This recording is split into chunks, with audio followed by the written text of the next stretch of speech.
more stressful than others. So, and what's interesting is that obviously, as you know, is that one stressful event can cause minimal effects in one person, whereas the same event can cause severe effects in another person. So it's our perception to some event that causes the stress. Now, that's the stress part of it. The sleep part of it we talked about, it is quantifiable. But it's not only quantifiable in as far as the length of you sleep, but also we'll talk about the quality of the sleep, how much restorative sleep you get. So that's very important. And that goes into, well, the quality of supplementation that you get.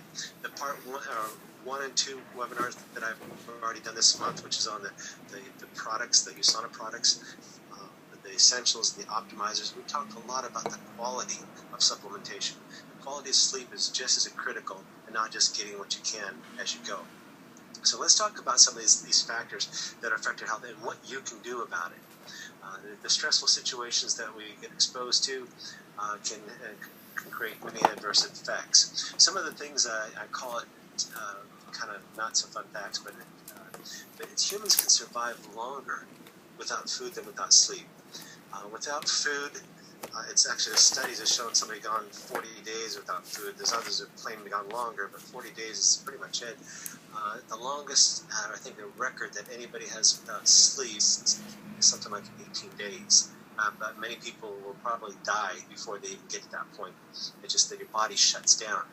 But the problem is that we're not going for records here, and I hope that nobody would try to do that. But the point is that so many of us are sleep deprived and stressed out, and what we'll see as soon as that these are pretty much one and the same thing. Being stressed out and having too little sleep has the same effect on the body, and I know that it's causing a lot of accidents, causing work-related losses. People get sick, they get ill, their immune system is suppressed, so therefore there's so many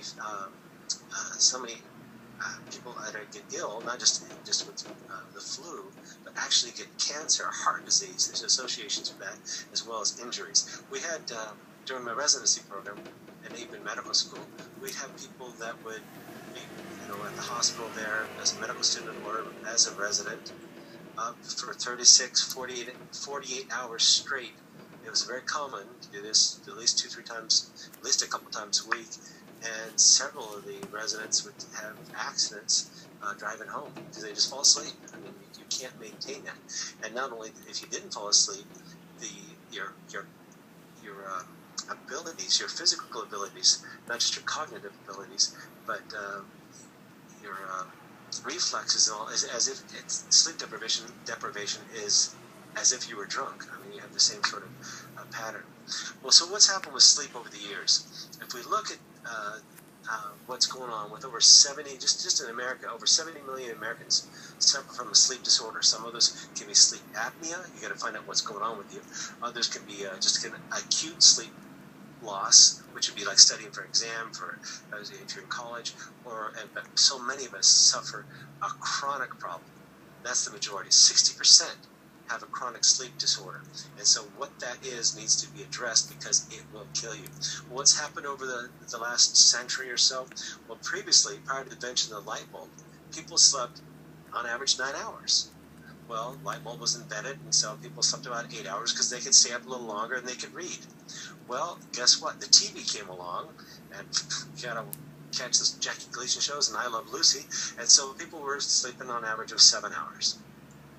Well, the internet age changed everything with people being online all night, and of course Facebook even made it worse to where now there's so many people sleep less than 6 hours per night. Some people even bragging about how little sleep they can get away with. I've seen it.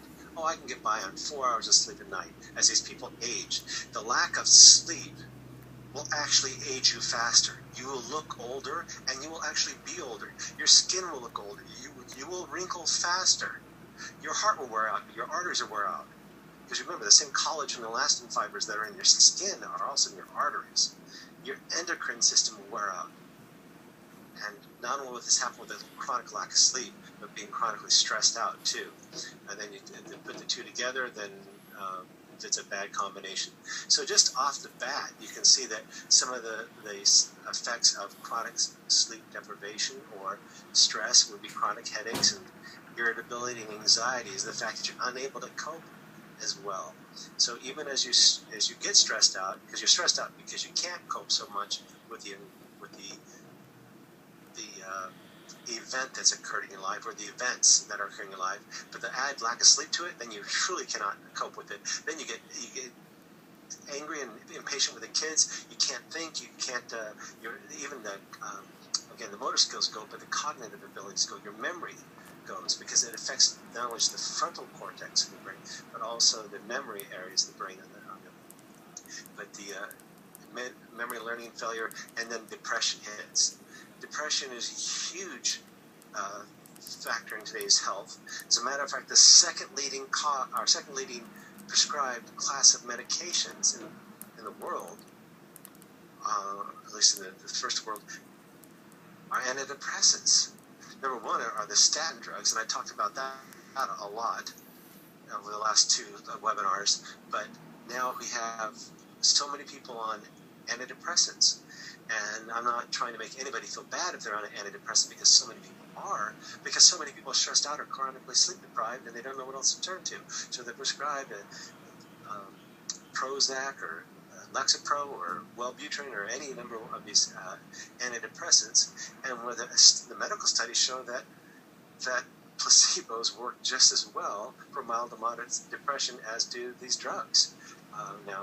And certainly anything I say tonight is only for informational purposes only, and are not to be taken to change your medication, to start any medication. Do not make any medical decisions based upon the information I gave you tonight. Again, it's for informational purposes only. Personality changes. There can even be psychosis that could occur because of this sleep deprivation.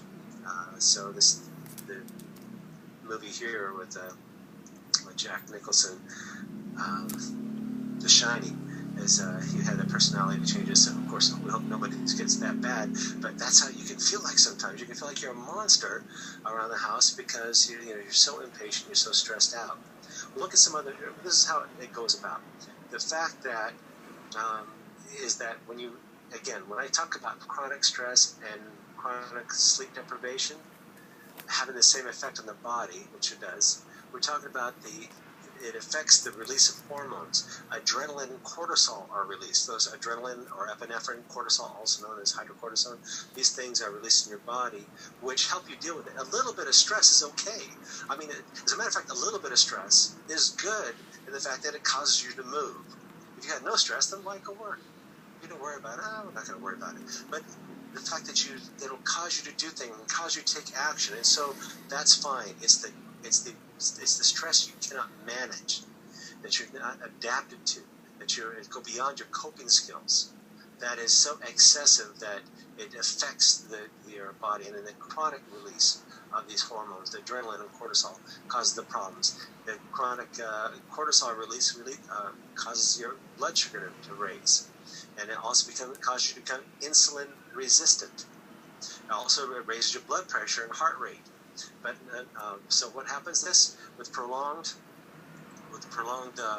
chronic stress and insomnia? Obesity results. People will actually gain weight. A few people lose weight, but most people gain weight because the hormones are affected. The cortisol is elevated, and the human growth hormone is decreased, as well as the DHEA. Heart disease occurs, stroke, as well as, again, as aging of your skin.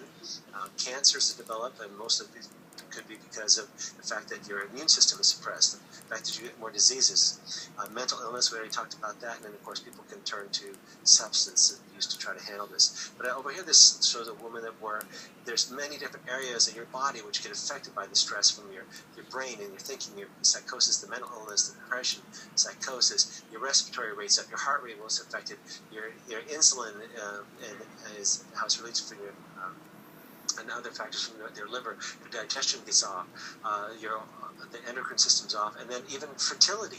With stress in men, sperm may not be made, or may not be produced normally. So infertility issues, as well as impotence, can occur. In women, you have menstrual irregularities, the menstruation stops, or even infertility.